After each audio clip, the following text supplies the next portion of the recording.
بسم اللہ الرحمن الرحیم۔ استقبال رمضان کے حوالے سے علماء کرام نے جو تجاویز لکھی ہیں، جو ہدایات دی ہیں امت کے لیے، وہ بیان ہو رہی تھیں۔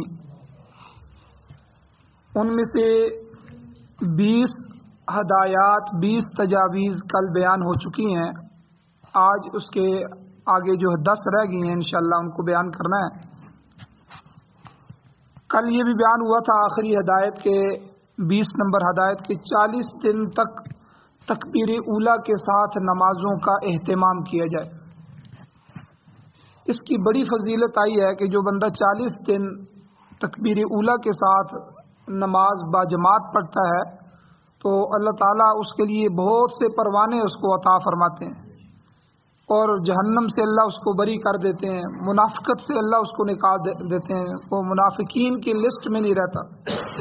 تو اس لیے 40 دن، تو یہ رمضان المبارک جو ہے یہ بڑا ہمارے پاس اچھا موقع ہے کہ رمضان سے ہم پہلے سے جو ہے 4-5 دن سے تکبیر اولیٰ شروع کر دیں، تاکہ رمضان میں ہماری کوئی تکبیر اولیٰ فوت نہ ہو، اور پھر رمضان کے بعد بھی جو ہے وہ ہم 40 دن پورے کر لیں انشاءاللہ۔ اس سے ہماری تربیت ہو جائے گی، عادت بن جائے گی، اور پھر ہماری ساری نمازیں جو ہیں وہ تکبیر اولیٰ سے شروع ہو جائے۔ ہم نے ایسے بزرگ بھی دیکھے ہیں کہ جن کی 30 سال سے تکبیر اولیٰ فوت نہیں ہوئی۔ ہمارے عالم دوست ہیں، ہمارے پاس تشریف لاتے رہتے تھے، تو ان کے جو والد صاحب ہیں ان کی 30 سال تکبیر اولیٰ فوت نہیں ہوئی۔ ایک دفعہ ایکسیڈنٹ ہو گیا، اب ایکسیڈنٹ میں بے ہوش ہو گئے تو کئی نمازیں ان کی ضائع ہو گئی، عذر آ گیا۔ اب اس ایکسیڈنٹ میں ان کے دونوں پاؤں ٹوٹ گئے جگہ جگہ سے اور فریکچر ہو گئے۔ اب ڈاکٹروں نے جو ہے وہ ٹانگیں باندھ دیں، اور جس طرح باندھ کے وہ ساری پلیٹیں وغیرہ ڈال کے لٹکا دیتے ہیں۔ اب جب ان کو ہوش آیا تو سب سے پہلا لفظ یہ نکلا کہ نماز کا وقت تو نہیں، تو کون سی نماز کا وقت ہے، کیا وقت ہوا ہے، میری نماز ضائع نہ ہو جائے، اور کسی چیز کی فکر۔ تو جو بیٹے ان کے تھے دنیا دار سے ساتھ بیٹھے ہوئے تھے، وہ بڑے فکر مند ہوئے کہ والد صاحب تو اب ہمارے قابو میں نہیں آئیں گے، یہ تو یہاں سے اٹھ کے وہ کہہ رہے ہیں کہ بھئی مجھے اٹھاؤ، میں جا کے نماز پڑھ کے آؤں۔ تو اب انہوں نے جو عالم بیٹے تھے ان کو کال کیا، وہ فوراً آئے، اور پھر انہوں نے ان کو سمجھایا کہ دیکھیں ابا جی یہ بھی عذر ہے۔ حضور علیہ الصلوۃ والسلام آخری زمانے میں بیمار ہوئے تو بیماری کی حالت میں، بخار کی حالت میں حضور مسجد نبوی کے ساتھ رہ کے بھی مسجد نبوی میں نمازیں نہیں پڑھا سکے۔ اسی لیے تو سیدنا صدیق اکبر رضی اللہ تعالیٰ عنہ کو کہا کہ آپ ان کی امامت کروائیں۔ تو اس لیے عذر آ جائے، بیماری آ جائے، تو پھر حضور کا طریقہ اور سنت یہی ہے کہ آپ اپنی نمازیں یہیں ادا کریں، تو آپ کو ثواب ملے گا اسی کا۔ تو پھر وہ سمجھ گئے واقعی کہ یہ تو دلیل سے انہوں نے بات کی ہے، پھر ان کے دل کو تسلی ہوئی۔ تو بہرحال جن آدمیوں کو جو ہے تکبیر اولیٰ کے ساتھ نماز پڑھنے کا شوق پیدا ہو جاتا ہے، تو وہ آدمی پھر اس کو مستقل اپنی جو ہے وہ عادت بناتے ہیں، اور یہ عادت اسی وقت بنتی ہے کہ حدیث میں 40 دن کا کہا گیا کہ 40 دن آدمی خود کوشش کرے، اور یہ رمضان اس کا بہترین جو ہے وہ مہینہ ہے۔ تو اس لیے اذان سے پہلے مسجد میں آ جائیں، اور اذان کا بھی انتظار نہ کریں، تو پہلے مسجد میں آ کے بندہ بیٹھ جائے، اور یہ تلاوت کا بھی موقع ہوتا ہے، اسی بہانے بندہ تلاوت بھی کر لیتا ہے، اور پھر نماز کے بعد بھی بیٹھے رہے۔ اور اسی طرح 21ویں نمبر ہدایت انہوں نے علماء نے یہ لکھی ہے کہ جو لوگ نشے کے عادی ہیں، سگریٹ ہے، نسوار ہے، پان ہے، یا دیگر نشہ آور چیزیں ہیں، ان کا جو استعمال ہوتا ہے وہ ابھی سے ان کو محدود کر دیں۔ یک دم تو یہ چھوٹتی نہیں ہے، محدود کر دیں، اس کی مشق کریں رمضان سے پہلے، اور کوشش کریں کہ ان سے جان چھڑا لی جائے، تاکہ روزے کی حالت میں کسی پریشانی کا سامنا نہ کرنا پڑے۔ اب وہ جو ہے نشے کی وجہ سے اس کا دماغ کام کر نہیں ہوتا، اور گھر میں غصے ہو رہا ہے، بچوں کو بھی، بیوی کو بھی، گھر والوں کو بھی، ادھر بھی ادھر بھی، اور بندہ خود اس کو محسوس بھی کرتا ہے کہ بھئی اب اس چیز کی وجہ سے جو ہے میرا دماغ جو ہے وہ اب کام نہیں کر رہا، اور میں غصے، تو یہ انسان اچھے اخلاق کی حالت میں نہیں رہتا۔ اچھے مومن کے لیے یہ ہے کہ وہ نشہ آور چیزوں کو اس کو لت پڑ جائے اور اس کے بغیر اس کا گزارا نہ ہو، چونکہ رمضان میں ایک لمبا ٹائم اس کو ان کے بغیر رہنا پڑتا ہے، اور روزے کی حالت میں تو روزہ پھر اگر ان کا استعمال ہو تو روزہ ٹوٹ جاتا ہے۔ اس لیے ابھی سے مشق کریں، اس کو محدود کر دیں یا جان چھڑا لیں تاکہ کسی قسم کی پریشانی نہ ہو۔ تو یہ بہترین رمضان اس کا موقع ہے، اس میں آپ کو ہمت کی ضرورت ہے، حوصلے کی ضرورت ہے، اللہ سے مدد مانگتے ہوئے ان آفات سے بآسانی بندہ جان چھڑا سکتا ہے۔ اسی طرح 22ویں نمبر پر ملاقاتوں کا سلسلہ محدود کریں۔ رمضان میں اکثر ہم نے دیکھا ہے کہ تقاریب شروع ہو جاتی ہیں، ملاقاتیں اور دعوتیں، تو یہ سلسلہ بالکل محدود کرے۔ جیسے میں نے پیچھے بتایا کہ ہمارے اکابر کا یہ معمول تھا کہ وہ علمی مجلسیں بھی چھوڑ دیتے تھے رمضان میں، کہ بھئی ہم تعلیم و تعلم کا کام بھی رمضان کے بعد ہی اب کریں گے، یہ تو عبادت کا مہینہ ہے۔ تو اس لیے جو ہے یہ بالکل ملاقاتیں، دعوتیں، تقریبیں، یہ سلسلہ چھوڑ دیا جائے۔ البتہ جو چیز کرنے کی ہے رمضان میں اس کو ذہن میں رکھا جائے، کہیں کوئی ساتھی، کوئی رشتہ دار، کوئی بیمار ہو جائے تو اس کی عیادت کو پہنچے، بہت بڑا ثواب ہے رمضان میں، تیمارداری کریں اس کو حوصلہ دیں۔ اسی طرح جو ہے وہ میت فوت ہو جائے، کوئی جنازہ ہو رمضان میں تو اس کی تجہیز، تکفین میں جا کر جو ہے شریک ہوں، نماز جنازہ میں شرکت کا موقع ملے تو اس میں جو ہے شریک ہوں، یہ غنیمت جانیں۔ تو یہ جو چیزیں ہیں ان چیزوں کی طرف رمضان میں توجہ ہو جائے۔ اور 23ویں نمبر پر رمضان المبارک میں بندہ چھوٹی چھوٹی صورتیں قرآن مجید کی یاد کریں، قرآن پاک کی چھوٹی چھوٹی صورتیں ابھی سے یاد کرنا شروع کر دیں، تاکہ آگے جو نوافل آ رہے ہیں اور پھر رمضان میں جو تہجد پڑھنی ہے انہی میں ان صورتوں کو پڑھا جا سکے۔ عام طور پر ہم نے دیکھا ہے کہ لوگوں کو صرف ایک صورت یاد ہوتی ہے یا 2 صورتیں یاد ہوتی ہیں، پھر انہی کو بار بار دہرایا جاتا ہے۔ نماز تو بار ہو جاتی ہے لیکن یہ مومن کا مثالی طرز عمل نہیں ہے۔ اللہ کا قرآن ہے، قرآن کا ایک وافر حصہ ہمارے سینے میں ہونا چاہیے۔ ہر بندہ حافظ قرآن نہ بنے، لیکن قرآن مجید کی کوئی 2 سپارے 3 سپارے جگہ جگہ سے جو صورتیں ہیں، سورہ بقرہ ہے اس کو یاد کریں، بڑی فضیلت ہے اس کی، سورہ رحمان ہے اس کو یاد کریں، اسی طرح سورۃ الواقعہ ہے اس کو یاد کریں، سورہ یاسین ہے اس کو یاد کریں، سورہ ملک ہے رات کو سونے سے پہلے پڑھنے کی صورت ہے اس کو یاد کریں، اسی طرح 30ویں سپارے کی جو ہے وہ 30واں سپارہ پورا یاد کریں۔ تو یہ تو ہر مومن کو یاد ہونا چاہیے۔ یہ کوئی مثالی طرز عمل نہیں ہے کہ ایک صورت ہے بس اسی کو نماز میں بھی، فرضوں میں بھی پڑھ رہا ہے، پھر سنتوں میں بھی پڑھ رہا ہے، پھر نفلوں میں بھی پڑھ رہا ہے، پھر تہجد اشراق چاش میں بھی پڑھ رہا ہے، وہی ایک صورت 2 صورتیں دہرائی جا رہی ہیں۔ تو اس لیے یہ ایک موقع ہوتا ہے کہ رمضان المبارک میں جو ہے قرآن مجید کو یاد کرنا شروع کر دے اور چھوٹی چھوٹی صورتیں جو ہے ان سے شروع کرے، پھر اللہ توفیق دے تو بڑی صورتوں کو بھی یاد کرے۔ اب دیکھیں سورہ یاسین آپ کو یاد ہوگی تو کہیں آپ کو بیٹھنے کی اور قرآن مجید کا نسخہ لینے کی بھی ضرورت نہیں ہوگی، آپ کھیت میں موجود ہیں تو کھیت میں پڑھ رہے ہیں۔ سورۃ الواقعہ کو علماء نے باقاعدہ لکھا ہے کہ اپنے کھیتوں میں جو ہے وہ سبزیوں پر، اپنے فصلوں پر پڑھا کریں۔ سورہ واقعہ سے رزق بڑھتا ہے، اللہ رزق کی تنگی کو دور کرتے ہیں، تو ہم نے یہ چیزیں چھوڑ دی ہیں۔ اب سورۃ الواقعہ اگر زبانی یاد ہے 3-4 رکوع کی ہے تو ہم جو ہے جب بھی فصل پہ جائیں گے تو وہاں جو ہے سورہ واقعہ پڑھیں گے، زبانی پڑھ لیں گے، تو اس کا فائدہ یہ ہوگا، اور رمضان اس کے لیے بڑا بہترین موقع ہے۔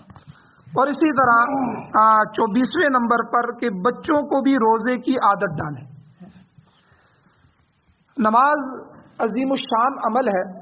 اللہ تعالیٰ کے ہاں سب سے محبوب عمل نماز کا ہے، کہ جس میں بندہ اللہ کے سامنے آ کے عاجزی سے کھڑا ہو جاتا ہے، اللہ کے سامنے جھکتا ہے رکوع میں، اللہ کے سامنے گر جاتا ہے، اپنی حیثیت کو اللہ کے سامنے مٹا دیتا ہے، ختم کر دیتا ہے۔ انتہائی تذلل اور انتہائی عاجزی کی جو حالت ہوتی ہے وہ نماز میں ہوتی ہے،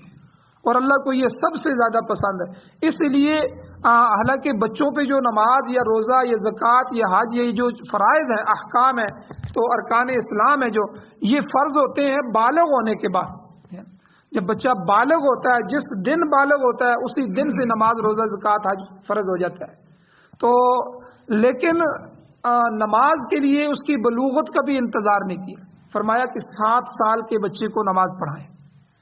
پھر 10 سال کا بچہ نماز نہ پڑھے تو اس کو مار کے پڑھائیں،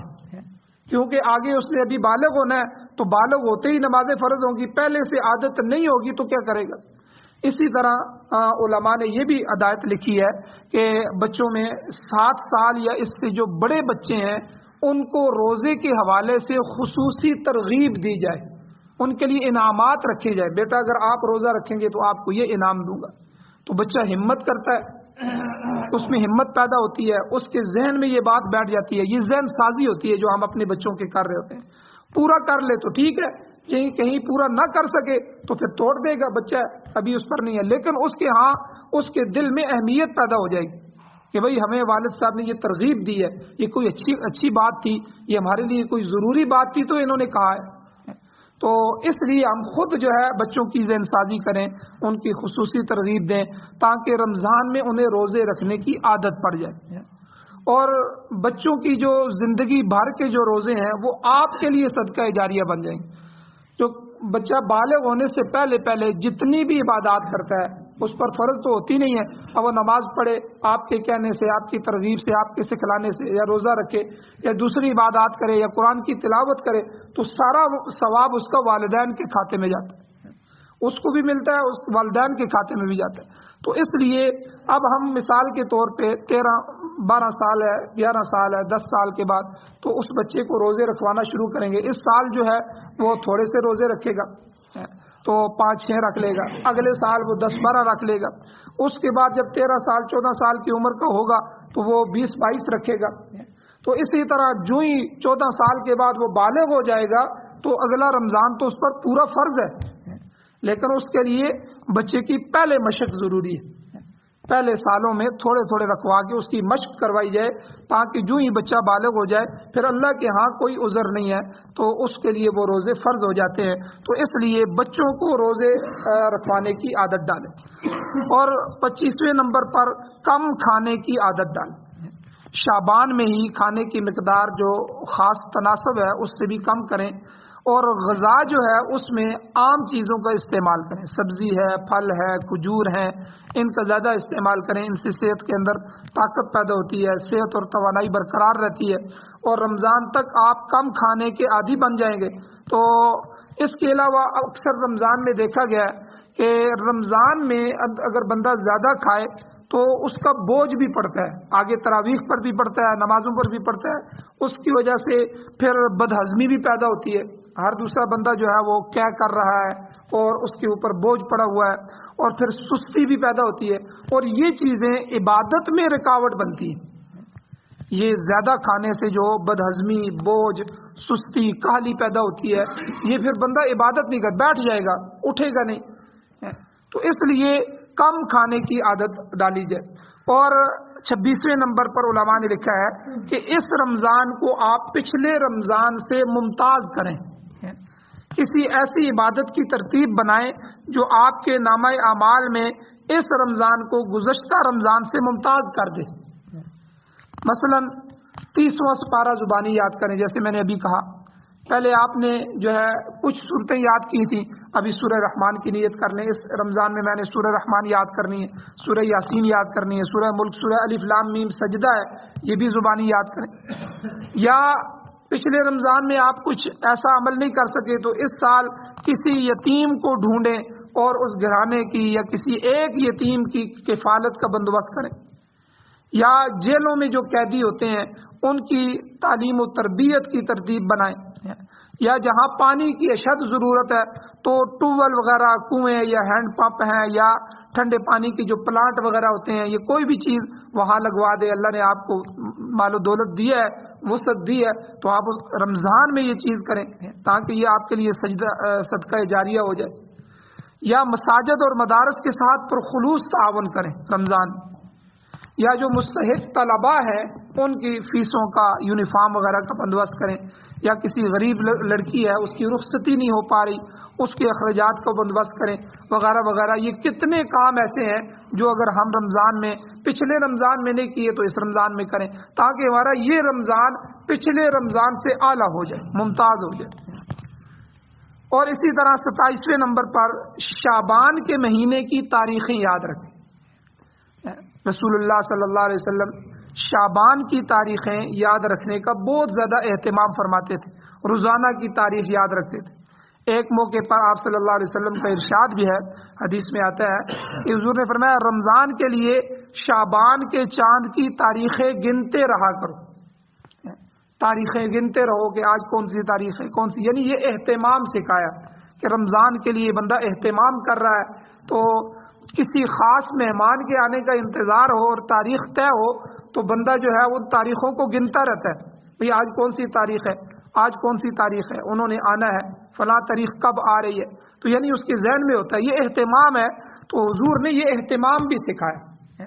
کہ آپ اسلام کی حدیث بھی ہے، جس طرح میں نے ابھی بیان کی کہ رمضان کے لیے شعبان کے چاند کی تاریخیں گنتے رہو، تو یہ ترمذی شریف کی حدیث ہے۔ اسی طرح 28ویں نمبر پر مالی حقوق سے متعلق مسائل سیکھیں۔ عام طور پر رمضان المبارک میں جو مالی حقوق ہوتے ہیں، جیسے زکوٰۃ دینی ہے، ہم نے عشر دینا ہے فصلوں کا، اور اسی طرح صدقۃ الفطر ہے یا نظر منت مانی تھی وہ وغیرہ ان کی ادائیگی کی جاتی ہے، تو لہٰذا ضروری ہے کہ ان سے متعلق تفصیلی احکامات پہلے سے معلوم کر لیے جائیں، پوچھ لیا جائے۔ اسی طرح جو مالی حقوق ہمارے ذمے میں ہیں، جیسے بیوی کا مہر ہے، بہت سے لوگ نکاح کرتے ہیں اور مہر بڑا بڑا لکھا دیتے ہیں اور کئی دفعہ ان کے دینے کا ارادہ ہی نہیں ہوتا، بھئی لکھا دو ہم نے کون سے دینا ہے یا اس سے کون سا مانگنا ہے۔ یاد رکھیں اس کو نبی علیہ السلام نے حدیث میں زانی فرمایا کہ جو آدمی نکاح کرے اور حق مار دینے کا ارادہ نہ کرے، تو اس لیے یہ حق مار اگر ہم مر گئے تو یہ جس طرح عام لوگوں کا قرضہ ہوتا ہے نا، قرضہ چھوڑ کے مر رہے ہیں، تو بیوی کا قرض چھوڑ کے مر رہے ہیں، یہ بیوی کا قرضہ ہے ہمارے اوپر، تو اس لیے یہ بیوی کا جو مہر ہے یہ ہمارے اوپر لازمی مالی حقوق میں سے ہے۔ اسی طرح کسی اور کا قرضہ دینا ہے وغیرہ وغیرہ، یہ جو چیزیں ہیں تو ان کے بارے میں معلومات کی جائے، اور اگر ادا کرنے کی صلاحیت ہے، اللہ نے مال دیا ہوا ہے تو رمضان سے پہلے ان کو ادا کریں، کیونکہ رسول اللہ صلی اللہ علیہ وسلم کی حدیث موجود ہے، صحیح بخاری کی حدیث ہے، حضور نے فرمایا مالدار آدمی کا قرض کی ادائیگی میں ٹال مٹول کرنا، تاخیر کرنا یہ ظلم ہے۔